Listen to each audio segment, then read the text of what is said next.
আসসালামু আলাইকুম সবাইকে। আমি মাহফুল আলম অর্ণব। আপনাদের স্বাগতম জানাচ্ছি আজকের ল্যাপ্লাসের 4th লেকচারে এবং আজকে আমরা আরও ৩ টা ল্যাপ্লাস ট্রান্সফরমেশনের প্রপার্টি জানার চেষ্টা করব। এবং এটার পরে আর একটা ভিডিও করা হবে, সেখানে আরও ৩ টা প্রপার্টি বলা হবে এবং তার মাধ্যমে আমরা ল্যাপ্লাস ট্রান্সফরমেশনটা শেষ করে দিব এবং তারপর ইনভার্স ল্যাপ্লাস ট্রান্সফরমেশন আমরা শুরু করব। তো এখানে আমরা দেখি আমাদের যে 5th প্রপার্টি আমরা দেখতে পাচ্ছি, সেটা হচ্ছে যে আমাদের ল্যাপ্লাস ট্রান্সফর্ম অফ ডেরিভেটিভস। এখানে ডেরিভেটিভস বলতে কি বুঝাচ্ছে যে আমার কাছে যদি একটা ফাংশন থাকে এফ অফ টি, সেই ফাংশনটাতে আমরা যদি ডিফারেন্সিয়েশন করি, তাহলে যে ফাংশনটা আসে তার ল্যাপ্লাস ট্রান্সফরমেশন কি সেটা আমরা ডিরেক্ট একটা প্রপার্টির মাধ্যমে বের করতে পারি। সেটা হচ্ছে এই প্রপার্টিটা, ল্যাপ্লাস ট্রান্সফর্ম অফ ডেরিভেটিভ। সেই প্রপার্টিটা আমাদের কি বলে, যে আমাদের এটা বলে যে যদি আমাদের কোনো এরকম ডেরিভেটিভ ফাংশন থাকে, তাহলে আমরা ডিরেক্ট কি লিখতে পারি, S into F of S. F of S হচ্ছে আমার এফ অফ টি এর ল্যাপ্লাস ট্রান্সফরমেশন। এই যে দেওয়া আছে এফ অফ টি এর ল্যাপ্লাস ট্রান্সফরমেশন হচ্ছে এফ অফ এস। তাহলে S into F of S minus F of zero, অর্থাৎ আমার এই যে এফ অফ টির যে ফাংশনটা ছিল সেই ফাংশনটাতে আমরা হচ্ছে জিরো ইনসার্ট করবো। জিরো ইনসার্ট করলে আমার যে ভ্যালুটা আসছে সেটা, এটা কিন্তু একটু আমাদের লক্ষ্য করতে হবে যে এটা ফাংশন অফ টি যেটা, সেটাতে জিরো বসানো হয়েছে, এটার ফাংশনে না, কিন্তু এটা হচ্ছে আমাদের ডেরিভেটিভের ফাংশন, এটা হচ্ছে আমাদের মূল ফাংশন। তো আমাদের মূল ফাংশনে জিরো বসিয়ে তারপর সেটা আমাদের মাইনাস করতে হবে। এই ডেরিভেটিভের ফাংশনে কিন্তু আমাদের জিরো বসাতে হবে। তো এটাই হচ্ছে একটা প্রমাণও আছে। প্রমাণটা হচ্ছে জাস্ট এখানে কি আমরা এফ ডেরিভেটিভ অফ টি এই ফাংশনটাকে কি করেছি, আমরা জাস্ট খালি জিরো থেকে ইনফিনিটিতে ল্যাপ্লাস ট্রান্সফরমেশন করেছি, অর্থাৎ ইন্টিগ্রেশন করেছি। তো এখানে ইন্টিগ্রেশন করলে লাস্ট অফ অল অনেক ক্যালকুলেশন করার পরে আমাদের লাস্টে যেটা আসে সেটা হচ্ছে সে কাঙ্ক্ষিত উত্তরটা, যে S into F of S minus F of zero. এখন কথা হচ্ছে যে একবার ডেরিভেশন করলে আমরা এটা পাই, তাহলে আমরা যদি দুইবার ডেরিভেশন করি তাহলে কি হতে পারে, সেটার জন্য হচ্ছে আমাদের এইটা, অর্থাৎ আমরা যদি দুইবার ডেরিভেশন করি তাহলে আমরা যেটা পাই সেটা হচ্ছে S square into F of S minus S into F of zero. আমাদের যে প্রথম ফাংশন ছিল সেটার উপরে জিরো, অর্থাৎ আমাদের যে আগে এফ অফ জিরো ছিল এর আগে জাস্ট একটা এস এসে যুক্ত হয়েছে, এবং নতুন করে যে টার্মটা যুক্ত হয়েছে সেটা হচ্ছে minus F derivative of zero, অর্থাৎ আমাদের ফাংশনের যে একটা সিঙ্গেল ডেরিভেশন হয়েছিল সেই ফাংশনটাতে জিরো বসালে যেই ভ্যালুটা আসবে সেই ভ্যালুটা হচ্ছে মাইনাস হবে। এটা হচ্ছে নতুন এসেছে। তাহলে এটাকে যদি আমরা এখন একটা প্যাটার্নে কনভার্ট করি, তাহলে আমাদের প্যাটার্নটা দাঁড়াচ্ছে এরকম, যে S to the power N into F of S minus S to the power N minus one into F of zero minus S to the power N minus two into F derivative of zero minus, এভাবে করতে করতে আমাদের লাস্টে গিয়ে হবে কি F to the power N minus one into হচ্ছে কি জিরো। অর্থাৎ আমরা যদি এখন চিন্তা করি যে আমাদের তিনবার ডেরিভেটিভ করলে কি আসবে, অর্থাৎ N is equals to three, কী হবে, তাহলে আমরা এখানে থ্রি বসিয়ে দেখি। তাহলে আমরা ফার্স্টে কি পাচ্ছি, S to the power three F of S, okay. তারপর আমরা পাচ্ছি কি S to the power two, S to the power two F of zero. এরপরে আমরা মাইনাস দিয়ে পাবো হচ্ছে কি এস, শুধু S, S to the power three minus two, মানে এখানে S to the power one আসতেছে।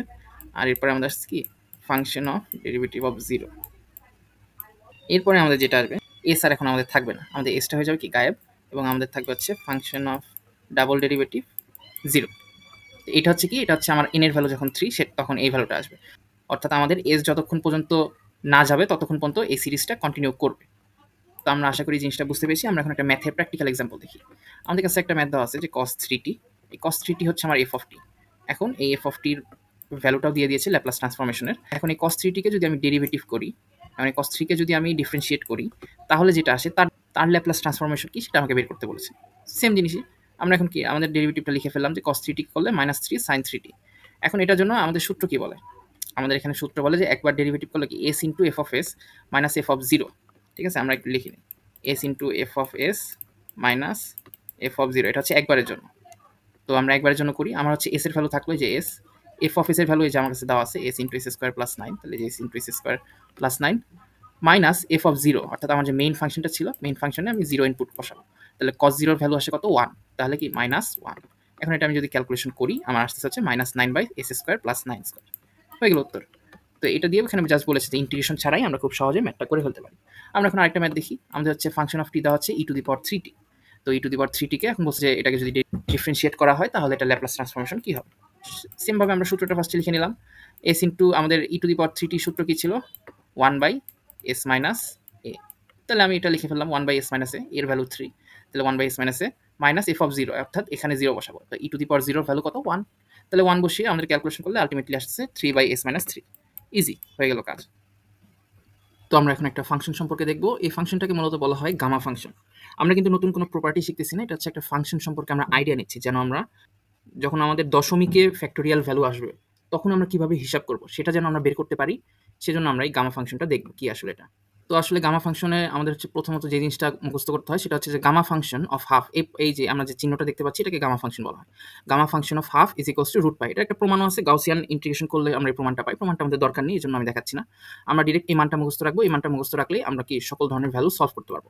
আর এটা হচ্ছে আমাদের গামা ফাংশনের রিলেশন। গামা ফাংশনের রিলেশনে আমার কি বলে, বলে যে আমার কাছে যদি একটা এক্স ফ্যাক্টোরিয়াল ভ্যালু থাকে, এক্স এর জায়গায় আমরা যে কোনো ভ্যালু বসাতে পারি।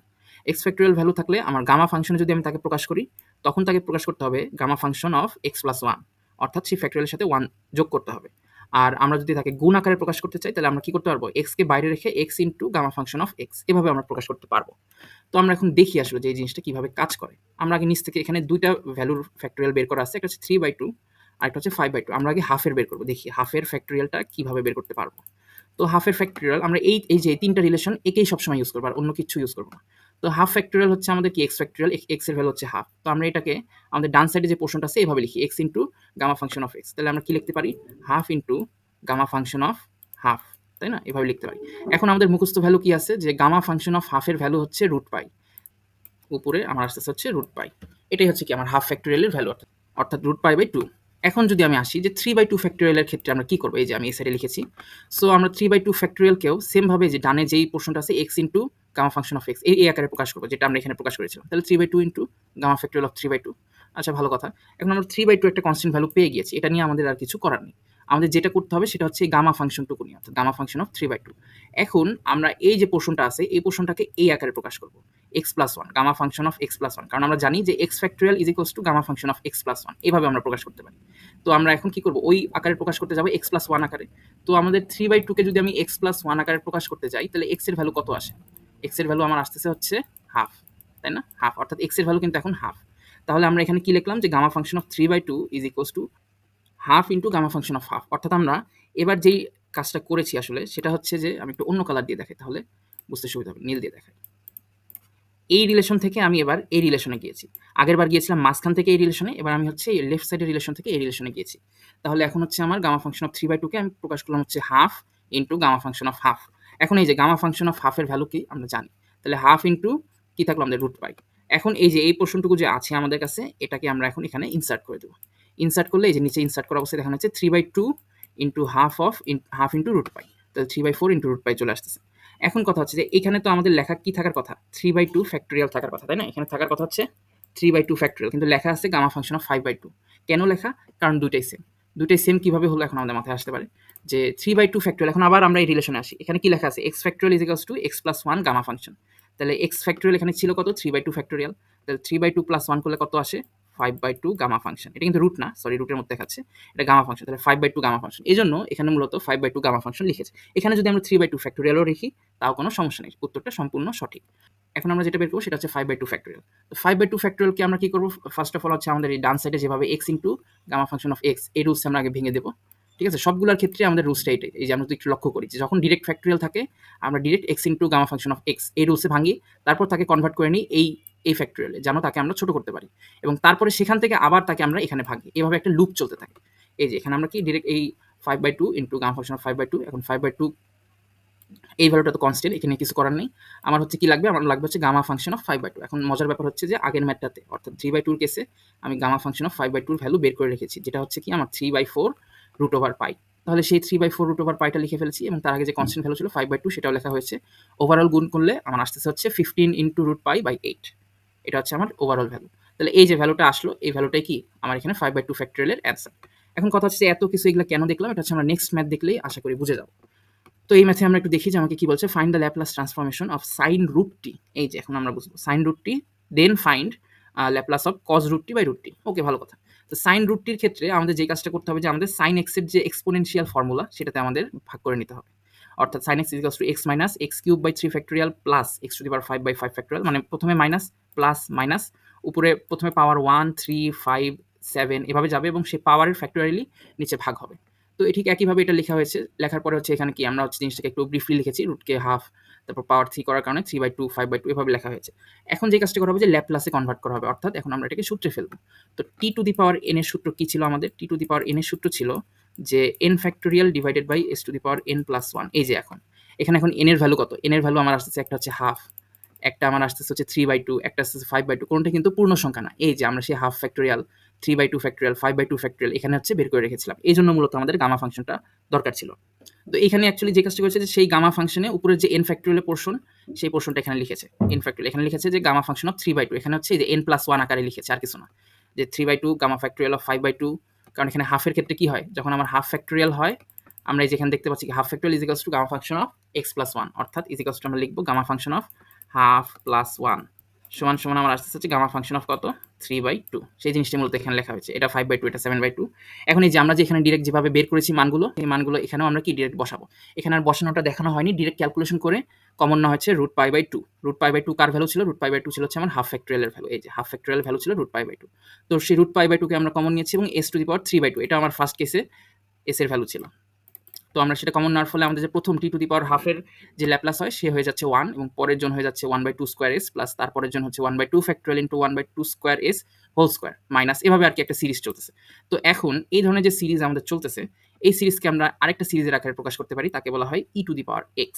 তো আমরা যদি এখন যে আমাদের ভিতরের পোর্শনটুকু পর্যবেক্ষণ করি, এটাও কিন্তু আমাদের x, তাহলে আমরা কি দেখতে পাচ্ছি যে 1/4s এইটা হচ্ছে আমাদের, এবং মাইনাস 1/4s এটা হচ্ছে আমাদের কি e⁻x এর ভ্যালুটা। তাহলে আমরা কি করব, এটাকে ডিরেক্ট আমরা এর ফাংশনে লিখবো এবং e⁻−1/4s লিখে ফেললাম। এটাই হলো সেই আমার কাঙ্ক্ষিত ল্যাপ্লাস ট্রান্সফরমেশন। এখন আমাকে আরও একটা প্রশ্ন করেছে যে cos √t/√t এটার ভ্যালু বের করতে। তো আমরা যদি এখন sin √t-কে ডিফারেন্সিয়েট করি, তাহলে আমরা কি পাচ্ছি, আমরা পাচ্ছি হচ্ছে cos √t/2√t, অর্থাৎ আমরা এখন ডিরেক্ট যে আমাদের থিওরামটা শিখেছি ডেরিভেটিভের, সেই থিওরামটা ইউজ করতে পারবো যে s into f(s) minus f(0), সেই জিনিসটা এখানে করা হয়েছে যে f(0) এর ভ্যালু 0 আর f(s) এর জায়গায় আমরা বসাচ্ছি। তাহলে এই যে আমরা তো এই পোর্শনটা কি, এই পোর্শনটাই হচ্ছে আমার সেই কাঙ্ক্ষিত f(s). তাহলে এই ভ্যালুটা আমরা বসিয়ে দিব, s ইন্টু এই ভ্যালুটা বসানো এবং -0। তাহলে আমাদের উপরে থাকতেছে একটা s আর নিচে থাকতেছে s⁻³ তো s কে s⁻³ দিয়ে কাটা হলে নিচে বাকি থাকে √s, আর নিচে যে 2 ছিল সে তো 2 থাকতেছেই। তো আমাদের প্রশ্নে তো 2 বলেনি, আমাদের প্রশ্নে বলছে যে cos √t/√t কে বের করতে। তাহলে এই 2টাও বাইরে চলে যাবে, এই 2টাও বাইরে চলে যাবে, 2 বাইরে যাওয়ার ফলে √2 কাটাকাটি হয়ে আমাদের কি লাস্ট অফ অল, এটা কিন্তু 5 না, এটা আসলে √s, ঠিক আছে, √s। তো এটাই হচ্ছে কি আমাদের সেই কাঙ্ক্ষিত অ্যান্সার। এই ম্যাথটা আমাদের খাতা কলমে একটু বিস্তারিতভাবে করতে হবে। ম্যাথে কোথাও প্রবলেম ফেস করলে অবশ্যই জানাবেন, আমি এটার বিস্তারিত সলিউশন দিতে পারবো, কোনো সমস্যা নেই। আমরা এখন আমাদের নেক্সট থিওরামটা দেখবো। আমাদের নেক্সট থিওরাম হচ্ছে মাল্টিপ্লিকেশন বাই t⁻n। তো t⁻n দিয়ে গুণ করলে আসলে আমরা কি করতে পারি সেটা হচ্ছে আমাদের এখানে দেখানো হবে। তো আমরা দেখতে পাচ্ছি t⁻n into function of t, এটা যদি থাকে তাহলে আমরা কি কাজটা করব, এটা হচ্ছে আমাদের সেই কাজ, অর্থাৎ আমাদের -1n, এখানে n এর ভ্যালু হচ্ছে কি t এর যে পাওয়ার, আর ডিফারেন্সিয়েট করতে হবে কতবার, n তম বার, অর্থাৎ এই t এর যত পাওয়ার থাকবে ততবার ডিফারেন্সিয়েট করতে হবে কাকে, f(s) কে। f(s) কাকে আমরা অবশ্যই চিনেছি যে আমরা মূল ফাংশনকে ল্যাপ্লাস ট্রান্সফর্ম করলে যে ফাংশনটা আমরা পাই s এর, সেটা হচ্ছে আমার f(s), অর্থাৎ আমার মূল ফাংশনের ল্যাপ্লাস ট্রান্সফর্মকে আমরা n তম সংখ্যক বার ডিফারেন্সিয়েট করব এবং তাকে -1n দ্বারা গুণ করব। যদি গুণ করি সেটাই হচ্ছে কি আমার কাঙ্ক্ষিত ল্যাপ্লাস ট্রান্সফরমেশন। আমরা ছোট এখানে কিছু ম্যাথ দেখি, তাহলে আশা করি বুঝতে পারবো যে ল্যাপ্লাস ট্রান্সফরমেশন অফ কি t ইন্টু সাইন এটি, এখানে t আছে, t এর উপরে পাওয়ার কত 1। এখন আমরা সাইন এটির যে ল্যাপ্লাস ট্রান্সফরমেশন সেটা দেখে নিই, a/s² প্লাস a², এটা আমাদের মুখস্থ। এখন আমরা কি করবো, আমরা এখন টিটাকে ইনসার্ট করে দেবো। টি ইনসার্ট করার ফলে আমরা হচ্ছে আমাদের থিওরামে চলে যাবো। থিওরামে কি বলেছে যে -1n, -1 এর উপরে পাওয়ার আসবে কত 1, এবং আমাদের ডিফারেন্সিয়েট করতে হবে কতবার, এখানে n এর ভ্যালু 1 যেহেতু, অর্থাৎ ডিফারেন্সিয়েটও আমরা করবো একবার, কাকে, f(s), অর্থাৎ আমাদের মূল ফাংশনকে ল্যাপ্লাস ট্রান্সফর্ম করলে যে ফাংশনটা আসতেছে তাকে। এই যে এটা হচ্ছে সেই ফাংশন। এখন আমরা কি করবো, এই ফাংশনটাকে ডিফারেন্সিয়েট করে দিব, করলে যে ভ্যালুটা আসতেছে সেটাই আমার কাঙ্ক্ষিত উত্তর। এখন আমরা বি ম্যাথটা দেখি। বি ম্যাথটা হচ্ছে আমার t² cos at, just t² আর কিছু। তো এখানে আমরা সেম কাজ করবো, ফার্স্টে cos at জন্য সূত্র যেটা জানি সেটা, তারপর t² আনবো। এখানে n এর ভ্যালু কত 2, তাহলে আমার -1 এর উপরে পাওয়ার হবে 2, -1 এর উপরে 2 পাওয়ার হলে তো এটা 1ই হয়, অর্থাৎ এটা বাদ। তারপর d²/ds² চলে এসেছে এবং s/s² প্লাস a²। এখন এই ফাংশনটাকে আমরা ডিফারেন্সিয়েট করবো। এই যে এটা কিন্তু যে ফাংশনটা আর কি, মেইন ফাংশনের ল্যাপ্লাস ট্রান্সফর্ম। তো এটাকে ডিফারেন্সিয়েট করলে আমরা যে ভ্যালুটা পাচ্ছি সেই ভ্যালুটা হচ্ছে কি আমাদের কাঙ্ক্ষিত অ্যান্সার। এখন হচ্ছে আমরা 3 ধাপের ক্ষেত্রে কি করতে পারি সেটা দেখব। যখন আমার কাছে এরকম 3 ধরনের ভ্যারিয়েবল থাকবে তখন আমরা কি করব, তখন আমরা ফার্স্টে যে কোনো একটাকে আগে চুজ করব। সেক্ষেত্রে আমাদের জন্য ত্রিকোণমিতিক যে ভ্যালুটা থাকে, অর্থাৎ সাইন বা কজ, সেটা চুজ করে সবচেয়ে বেটার। ফার্স্টে আমরা ত্রিকোণমিতিকটা চুজ করব এবং তার যে ল্যাপ্লাস ট্রান্সফরমেশন সেটা বের করব। এটা আমাদের মুখস্থ। এরপর আমরা e⁻at ফরম্যাটে যে আছে অথবা t⁻a ফরম্যাটে যে আছে তাকে একসাথে নিয়ে আমরা আমাদের থিওরাম ইউজ করব। এক্ষেত্রে আমি বলবো যে e⁻ আমরা ইউজ করতে পারি। আমরা এর ভ্যালু তো আমরা জানি, এর সময় কি ছিল ভ্যালু, আমাদের ছিল যে s-a বসাতে হবে, তাই না? আমরা আগের লেকচারের একটু রিকল করলে মনে করতে পারবো। তো সেই কাজটা এখানে হয়েছে যে এস এর পরে কি s-a বসানো হচ্ছে, এখানে এর ভ্যালু কত 1। তাহলে আমরা e⁻t ইন্টু সাইন 4t বসিয়েছি। এখন আমরা কি করব, 3 নাম্বার স্টেপে গিয়ে আমরা t² এখানে নিয়ে আসবো। ঠিক আছে, এখানে t লিখে আবার t² করেছে, এটার দরকার নেই। আমরা ডিরেক্ট টি স্কোয়ার করতে পারবো। ডিরেক্ট টি স্কোয়ার করলে আমাদের রুলসটা কি আসতেছে? আমাদের রুলসটা আসতেছে যে আমরা এখানে যেটুকু ভ্যালুটা লিখেছিলাম এই ভ্যালুকে আমরা ডিফারেন্সিয়েট করব। তাহলে আমরা সেই কাজটাই করব এবং কতবার? যেহেতু টির পাওয়ার 2 এজন্য আমরা এই ভ্যালুটাকে কি 2 বার ডিফারেন্সিয়েট করব। এখানে একবার করে দেখানো হয়েছে, আমরা চাইলে একবারই 2 লিখতে পারি। এখানে করেছে কি যে ফার্স্টে টি লিখেছে এবং একবার ডিফারেন্সিয়েট করেছে এবং তারপরে আবার টি স্কোয়ার এনেছে এবং আরেকবার ডিফারেন্সিয়েট করেছে। এই আর কি এখানে কাজ করেছে, আর কিছু না। তো আমরা চাইলে একবারই টি স্কোয়ার লিখে দিতে পারি এবং আমরা কি 2 বার টানা ডিফারেন্সিয়েট করে যাব। তো 2 বার ডিফারেন্সিয়েট করার ফলে এই যে বিশাল ভ্যালু চলে আসতেছে এবং ভ্যালুগুলো আমরা সরল করলে লাস্টে যে ভ্যালুটা পাচ্ছি এটাই হচ্ছে আমাদের কাঙ্ক্ষিত অ্যান্সার। আপনারা বাসায় নিজে হাতে কলমে করে উত্তরটা মিলিয়ে নিতে পারেন। এরপর আমরা এরকম আরেকটা ম্যাথ দেখি। এখানে আমরা কি দেখতে পাচ্ছি যে টি আছে, ই আছে এবং sin 2t আছে। আমরা সেম নিয়মে কাজ করব। sin 2t কে আগে ল্যাপ্লাসে ভাঙবো। ল্যাপ্লাসে ভাঙার পরে আমরা ইর সাথে sin 2t এবার নেব। e two the power minus T into sin 2t। তাহলে আমরা কি হলো? ফাংশন অফ আমাদের কি হয়ে যাবে? s মাইনাস a, তাই না? এখানে এর ভ্যালু কত? -1। তাহলে s প্লাস 1 প্লাস 4 এখানে হচ্ছে যা যা ছিল তাই। এখন আমরা লাস্ট বা থার্ড স্টেজে এসে কি করব? টিটাকে অ্যাড করব। এখানে শুধু টি ছিল, তাহলে শুধু টি লিখলাম। এবং আমাদের সূত্রতে যেটা ছিল, আমাদের সূত্র কি ছিল? -1 to the power n into d of n by d s to the power n, তাই না? এরকম ছিল অফ এফ অফ এস। তো আমরা যে আমাদের যে সূত্রটা ছিল সেই সূত্রটাতে আমরা সব n এর ভ্যালু বসিয়ে দেবো। n এর ভ্যালু এখানে কত? 1, কারণ টির উপরে পাওয়ার 1। তো এটা বসানোর ফলে আমরা এখানে যেটুকু ভ্যালু বের করে রেখেছি ল্যাপ্লাসের, সেই ল্যাপ্লাসটাকে আমরা কি করব? ডিফারেন্সিয়েট করে দেবো। ডিফারেন্সিয়েট করার ফলে আমাদের যে ভ্যালুটা আসবে সেটাই হচ্ছে আমাদের কাঙ্ক্ষিত উত্তর। আমরা আরও একটা ম্যাথ দেখি, এটাও কাইন্ড অফ সিমিলার। এটা হচ্ছে টি। এখানে একটা টি আছে, টি ই টু দি পাওয়ার এটি সাইন এটি। তো এখানে আমরা ফার্স্টে কি করলাম? সাইনকে নিলাম। এরপর এখানে হচ্ছে যে কাজটা করেছে যে টিকে আগে নিয়েছে। আমি প্রথমেই বলেছি যে এখানে আমরা চাইলে টিকেও আগে নিতে পারি, ইকেও আগে নিতে পারি। এটা কোনো ম্যাটার না। ক্যালকুলেশন আমাদের পুরোপুরি সেম হবে, জাস্ট খালি স্টেপ আগে পড়ে। তো এখানে কি করেছে যে টিকে আগে নিচ্ছে, টি ইন্টু সাইন এটি। টির যে থিওরামটা, আমরা সেই থিওরামটা ইউজ করবো যে -1 to the power 1 differentiate of S A by S square plus A square. এটা করার ফলে এখানে যে ভ্যালুটা আসলো, এরপর আমরা কি করলাম? কে অ্যাড করলাম, ই টু দি পাওয়ার এটি। তো ইর যে ফর্মুলা ছিল যে এস মাইনাস এ, এখন সব এস এর বদলে আমরা এস মাইনাস এ বসাচ্ছি। এস মাইনাস এ, এস মাইনাস এ। এখন যারা এই ই এর ফাংশনটা বুঝতে পারেননি তাদের জন্য বলে রাখি, এটা হচ্ছে আমরা ল্যাপ্লাসের যে লাস্ট লেকচারটা করেছিলাম সেখানে ই এর প্রপার্টি সম্পর্কে ভালো মতো ধারণা দেওয়া আছে। এজন্য আগে লাস্ট লেকচারটা ভালোভাবে করলে এই লেকচারটা খুব সহজে বুঝতে পারবেন আশা করি। তো আমরা এখন আমাদের 7 নম্বর প্রপার্টিটা দেখবো, যেটা হচ্ছে ডিভিশন বাই টি। আমরা তখন দেখলাম যে টি দ্বারা গুণ করলে কি হয় এবং হচ্ছে আমাদের ডেরিভেটিভ থাকলে কি হয়। আর এখন আমরা দেখবো হচ্ছে ডিভিশন বাই টি, যে ভাগ করলে কি হবে টি দ্বারা। তো আমরা একটু দেখে নিই যে আমাদের Laplace of F of T is equals two F of S, এটা তো আমরা জানি। তাহলে যদি ভাগ করা হয় টি দ্বারা, তাহলে আমাদের যে থিওরামটা অ্যাপ্লাই হবে সেটা হচ্ছে যে ইন্টিগ্রেশন অফ এস থেকে ইনফিনিটি লিমিট সেট করা থাকবে এবং ফাংশনটা থাকবে এফ অফ ইউ। এখন এফ অফ ইউ ফাংশন বলতে কি বোঝাচ্ছে? এই যে আমাদের যে মূল ফাংশনটা থাকে এফ অফ টি, সেটাকে যখন আমরা ল্যাপ্লাস ট্রান্সফরমেশন করি সেটা হয়ে যায় এফ অফ এস। এখন এই এফ অফ এস এর জায়গায় জাস্ট আমরা ইউ বসাবো, অর্থাৎ আমাদের ল্যাপ্লাস ট্রান্সফর্ম করে সেই এস এর বদলে ইউ বসিয়ে সেই ফাংশনটা আমরা এখানে বসাবো এবং এস থেকে ইনফিনিটি পর্যন্ত লিমিট সেট করে ইন্টিগ্রেশন করলে যে ভ্যালুটা আসবে সেটাই হচ্ছে আমাদের কাঙ্ক্ষিত ভ্যালুটা। আমরা একটু দেখে নিই, তাহলে বুঝতে পারবো। যেমন আমার কাছে আছে কি সাইন টি ল্যাপ্লাস ট্রান্সফরমেশন এটা। তো আমাকে যদি এখন বলা হয় যে সাইন টি বাই টির ল্যাপ্লাস বের করো, যে টি দ্বারা ভাগ করা হয়েছে, তাহলে আমার এখানে মেইন ফাংশনটা হচ্ছে সাইন টি ল্যাপ্লাস কত? 1 বাই এস স্কোয়ার প্লাস 1। তাহলে এই যে এটা হচ্ছে আমার এফ অফ এস, ঠিক আছে? এটা হচ্ছে আমার এফ অফ এস। এখন এফ অফ এস এর জায়গায় আমার কি করতে হবে? ইউ বসাতে হবে, অর্থাৎ এফ অফ এস কে এখন আমি কি করবো? এফ অফ ইউ এ প্রকাশ করবো। ইউ এ প্রকাশ করে মাঝখানে লিখবো, সেটাই হচ্ছে এখানে লেখা হয়েছে। এই যে এখানে D U by U square plus 1, এই যে এটাই লেখা হয়েছে 1 বাই এস স্কোয়ার প্লাস 1, এটাকে 1 by U square plus 1, S এর জায়গায় ইউ বসবে। অ্যান্ড এখানে আমার লিমিট সেট থাকবে এস থেকে ইনফিনিটি, এবং আমি যদি এখন এটাকে ইন্টিগ্রেশন করি তাহলে আমি যেটা পাচ্ছি সেটা হচ্ছে tan ইনভার্স 1 বাই এস। এটাই হচ্ছে আমাদের এটা রুলস। আরেকটা ম্যাথ দেখি যে 0 থেকে infinity sign T by T, এটার ভ্যালু পাই বাই 2, এটা বের করতে হবে। এখানে আমার মেইন ফাংশন সাইন টি। তো আমাদের এফ অফ এস কত আসছে? 1 বাই এস স্কোয়ার প্লাস 1, আগের বার যেটা ছিল তাই। তো আমরা এখন ইন্টিগ্রেশনে সরাসরি চলে যাব। আমরা সরাসরি ইন্টিগ্রেশন চলে যাবো 0 থেকে ইনফিনিটি। আমার প্রশ্নে যা বলছে সেভাবে 0 থেকে ইনফিনিটি আগের, আর প্রশ্ন যদি না বলতো তাহলে কিন্তু আমরা এস থেকে ইনফিনিটি যেতাম। তো 0 থেকে ইনফিনিটি যাবো এবং কি D U by U square plus 1, কারণ এটা এখন একটা ইউ এর ফাংশন। ইন্টিগ্রেশন করি তাহলে আমরা যেটা পাচ্ছি যে একটা হচ্ছে tan ইনভার্স ইনফিনিটি থাকে, একটা tan ইনভার্স 0। তো এটাকে মাইনাস করলে পাই বাই 2 আসে, অর্থাৎ 90 ডিগ্রি। তো এটাও একটা সিম্পল ম্যাথ ছিল। আমরা ফার্দার ম্যাথ আরও দেখি, এটাও same sign 2t by T. তো এই যে ফার্স্টে আমরা সাইন 2tর জন্য যে ল্যাপ্লাস পাই সেটা লিখলাম, তারপর বাই টি। তো বাই টি করলে কি হবে? এসটা হয়ে যাবে জাস্ট ইউ, এসটা জাস্ট ইউতে কনভার্ট হবে এবং লিমিট সেট হবে S to infinity. S to infinity limit set করার ফলে আমরা ইন্টিগ্রেশন করলাম, এবং ইন্টিগ্রেশন করলে আমাদের যেটা আসতেছে সেটা হচ্ছে কস ইনভার্স এস বাই 2, আর কিছু না, কারণ এখানে pi by 2 minus tan inverse S by 2 ছিল। পরের ম্যাথটাও প্রায় সেম ক্যাটাগরি, কোনো ঝামেলা নেই। কস এটি মাইনাস কস বিটি বাই টি। তাহলে কস এটি মাইনাস কস বিটি এই দুটার আমরা আগে ল্যাপ্লাস ট্রান্সফরমেশন বের করে নেব, এই দুইটা বের করা হয়েছে। এবং তারপর আমরা যে টি এর অ্যাপ্লিকেশন সেটা শুরু করবো, অর্থাৎ এস থেকে ইনফিনিটি সেট করে এই দুই পোর্শনের ইন্টিগ্রেশন করা। তো এই দুই পোর্শনে আমরা ইন্টিগ্রেশন করলাম, এখানে হাফ দিয়ে লগ কমন নিলাম, হাফ কমন নিলাম, লগ লিখে log U plus S U square plus A square minus log U square plus B square, S থেকে ইনফিনিটি লিমিট সেট করা। তো আমরা লাস্টে কি লিমিট সেট করে এখানে ক্যালকুলেশন করলাম, half log S square plus B square by S square plus A square. এটাই হচ্ছে কি আমাদের final value. Last of all আরেকটা ম্যাথ আছে, এই ম্যাথটা 3 স্টেজের ম্যাথ, আর কিছু না। যে আমার কাছে এখানে সাইন টি বাই টি আছে এবং হচ্ছে সাইন 3t বাই টি, আর হচ্ছে ই two the power minus 4t। তো সাইন 3tর জন্য আমরা ফার্স্ট ল্যাপ্লাস ট্রান্সফরমেশন করলাম, তারপর সাইন 3t বাই টি এটার জন্য আমরা যে প্রপার্টি পাই সেটা করলাম, অর্থাৎ এস থেকে ইনফিনিটি ইন্টিগ্রেশন সেট করে আমাদের এখানেই 3/u² + 9 এর বদলে u। এখন আমরা ইন্টিগ্রেশনটা করে ফেললাম, তাহলে আমাদের এই পোর্শনটুকুর কাজ শেষ। এখন কি আমরা ইটা অ্যাড করব, e⁻⁻40। তাহলে এর যে ফাংশনটা ছিল লাস্ট লেকচারে শিখেছিলাম যে এখানে আমার কি ভ্যালু, এর ভ্যালু হচ্ছে -4, তাহলে f⁻ কি হবে s মাইনাস এ, তাই না? তাহলে এখানে যা এস ছিল, এই যে s/3, তাহলে s বাই কি হয়ে যাবে, s -4, তাহলে s+4 হয়ে যাচ্ছে, তাহলে cos ইনভার্স s+4/3। এটাই হচ্ছে আমার ফাইনাল অ্যান্সার। তো আজকের জন্য এই পর্যন্তই। নেক্সট লেকচারে আমরা আরও 2টি প্রপার্টি এবং একটি ফাংশন সম্পর্কে জানবো এবং ল্যাপ্লাস ট্রান্সফরমেশনটা এখানে আপাতত শেষ করে দিব এবং তারপরের লেকচার থেকে আমরা শুরু করবো হচ্ছে ইনভার্স ল্যাপ্লাস ট্রান্সফরমেশন। তো আজকের লেকচারটি দেখার জন্য ধন্যবাদ এবং যে কোনো ধরনের প্রবলেম থাকলে অবশ্যই কমেন্ট বক্সে জানাবেন, আমি যথাসাধ্য হেল্প করার চেষ্টা করব। ধন্যবাদ সবাইকে।